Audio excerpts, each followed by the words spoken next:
Hello, hope you're well, hope you're getting on well. My name's Shanks, Chairman of Nuffield Scotland. We're going to show you a few videos as part of the Nuffield Scotland and the Royal Highland Show virtual event. We've got a breadth of people, breadth of topics, breadth of subjects, breadth of knowledge to show you in these videos from Nuffield Scholars, old and new. And we've also got Charlotte, who's going to be doing a live overview of the application process. So thank you very much to Charlotte. I'm also joined by Jenna, who's Secretary of Nuffield Scotland, and she's going to be helping out with these Nuffield videos. Hope you enjoy them. Hope it's something a wee bit different and a wee bit cheery to get you going in this bloody awful crisis that we're in. But we'll get through it. We'll stay safe. And we'll hopefully see you sometime in the near future. Thank you. Bye. For those of you who don't know me, I'm Richard Walker, a dairy farmer from Dumfriesshire and a 2019 Nuffield Scholar. My project is centred around integrating British milk and dairy products with developing global markets. There's huge potential around the world for integrating our dairy products with markets that we've currently had very little or no exposure to in the past. It's something we've been poor at as a British industry up until now, and it's something that we're going to have to get better at with the growing surplus of milk that we have in the UK.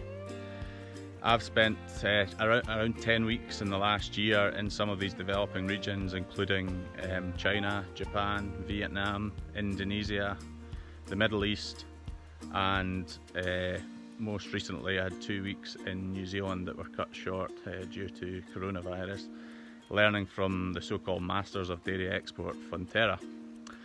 There are, as I say, huge opportunities globally, but there's some huge challenges in getting our product to market. It's not easy. If it was easy, everybody would be doing it, and export doesn't necessarily mean profit. The word export is bandied about quite readily. It doesn't necessarily mean profit. There's some huge obstacles to overcome, but with careful navigation, there are huge opportunities to deliver a greater return back to the British dairy farmers and to the rural economy, particularly in the technical dairy ingredients segment, not necessarily commodities, not necessarily high value branded products, but that sort of middle ground of technical dairy ingredients is a huge growth area for many developing regions of the world, and that's I was consistently hearing that message that they need supply, consistent quality supply of technical dairy ingredients. As I say, my report will be published within the next few months, and there'll be some more of my key findings there. So please have a read and get in touch if you have any questions. I look forward to catching up with you all as soon as lockdown permits. Thank you.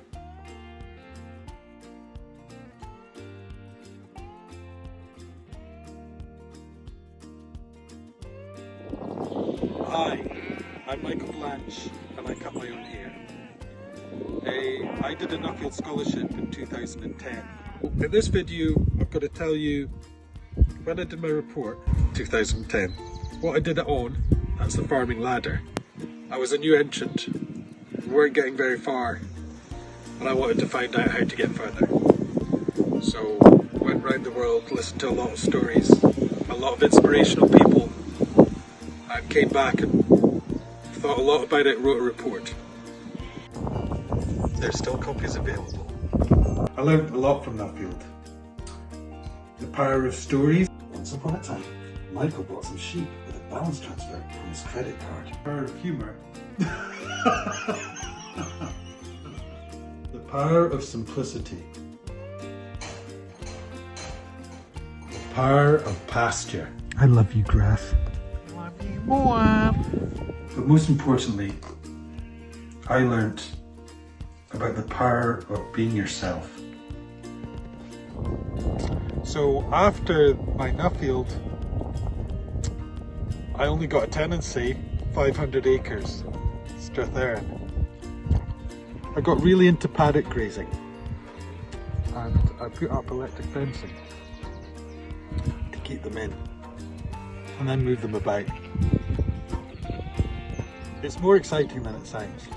In 2014, I joined QMS and we started this grazing group project, which was so amazing that a well-respected New Zealand consultant said it was one of the best extension projects he'd ever seen. Oh, thanks.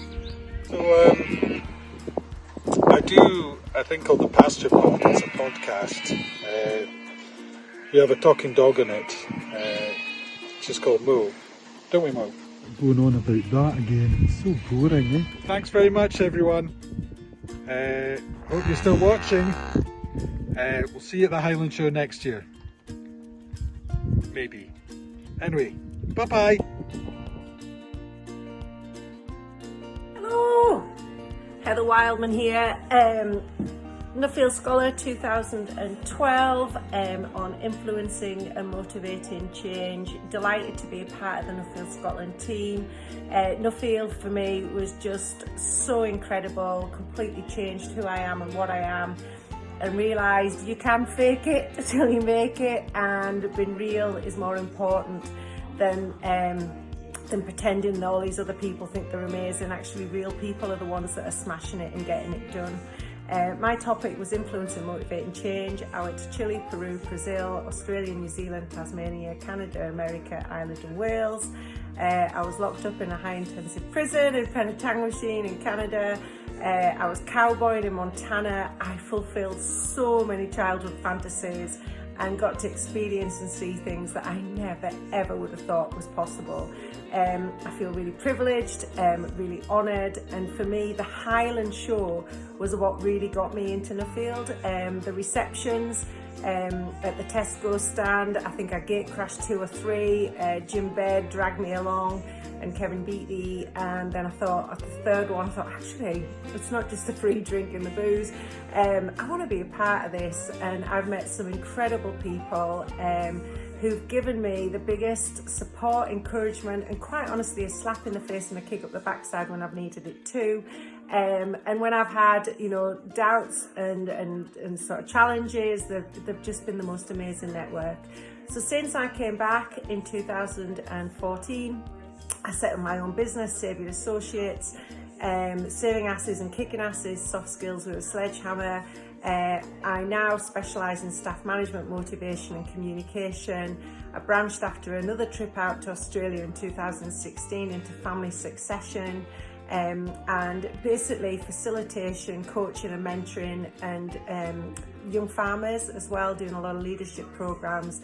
The Scottish Federation Cultivating Leaders is one of the proudest things that has come out for me for the young farmer from the Nuffield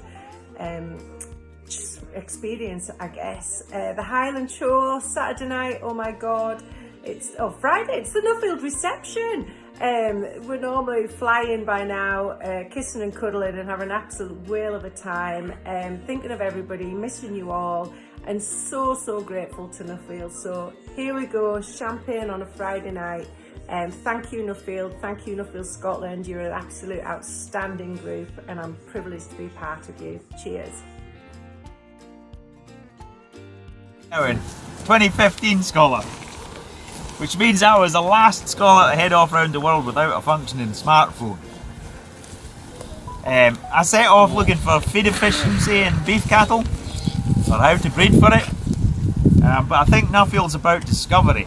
I discovered that I wasn't really a farmer, I was a breeder, and that I love my cows, but I'd kind of fallen out of love with the Simmental cows we were breeding for the bull market we had. I also discovered I had the wrong question, and that I should just be concentrating on fertility and cow efficiency. I found myself standing in a herd of cows in the sandhills in Nebraska, along with a guy that looked like he'd come straight out of a set for the Dukes of Hazzard. And we were looking at this cow, and she was long-bodied and deep, and she had a nice head, and she was sweet and feminine and a long neck, and wide-hipped and just really feminine looking. And I discovered that I could breed Simmental cows like that, and that was the first step on a long road to where we are today. which is included dispersing a herd that's been in the family a while, been successful. We've stepped away from the Stirling bull sales and set up our own farm, our own on-farm sale. And these girls here, these young girls, are sort of where we are with our Simmental herd. And I'm pretty excited about where we're going with these cows, and I've fallen back in love with my Simmental cows again. So thank you, Nuffield. Hi there, my name is Jenna Ross and I'm a 2018 Nuffield Farming Scholar from Aberdeenshire in Scotland. And my Nuffield topic was entitled Riding the Slime Wave, Gathering Global Data on Slug Control. Now, I spent 26 weeks travelling the world in 2018, gathering information on novel slug control strategies, looking at biological invasions of slugs, studying the future of malacology, which is the study of slugs and snails, and how we can engage new entrants into this subject area, and finally looking at the commercial opportunities for slugs and their byproducts. In addition to my Nuffield topic, I also embarked on the Africa Global Focus Programme, and I travelled with 8 other international Nuffield scholars across the US, Czech Republic, Ukraine, Kenya and South Africa, studying global challenges and opportunities in agriculture. So my Nuffield scholarship has had a massive impact on me, firstly from a personal development and leadership development, but also from a professional development level. Since completing my Nuffield scholarship, I've taken on a role with the Agritech Centre Crop Health and Protection, and I've landed 2 projects for them that have been a direct output of my Nuffield farming travels. On top of that, I've helped to re-establish and convene the IOBC Slug and Snail Group, which haven't been active since 2013. I have established a new slug working group as part of the International Congress of Nematology, and I'm currently a guest editor for a journal which has a special edition coming out focused on slugs. In addition, I've written for Cabby Invasives, and one of my articles was actually one of the top read articles of 2019. And I've set up 2 citizen science projects, one focused in Canada and one focused in Kenya. And as part of the work in Kenya, we actually found a new nematode species which we're currently in the process of publishing. But in addition to the professional and academic developments, I've also become more involved with the Nuffield farming family, and as such took on the role last year as the Secretary for Nuffield Scotland. Hello, me again. Hope you enjoyed that. Hope you enjoyed seeing the videos. Hope you enjoyed the catch up. I certainly did. That was fantastic. Many thanks to those who sent in videos. It's just good at these times to have a bit of catch up and see what other people are doing and a bit of social contact here and there when our Highland show has been taken from us by this corona bug. All that's really sort of left for me to do is to thank Jenna, who is the sort of driving force behind Nuffield Scotland, and also the staff in the office, Charlotte, Mike, and those concerned. That they put in a huge amount of work and give us a huge amount of help in Nuffield Scotland. So thank you very much to them. And I guess all that's really left for me to say is goodbye, stay safe, and we look forward to Highland Show 2021 and catching up then. Bye.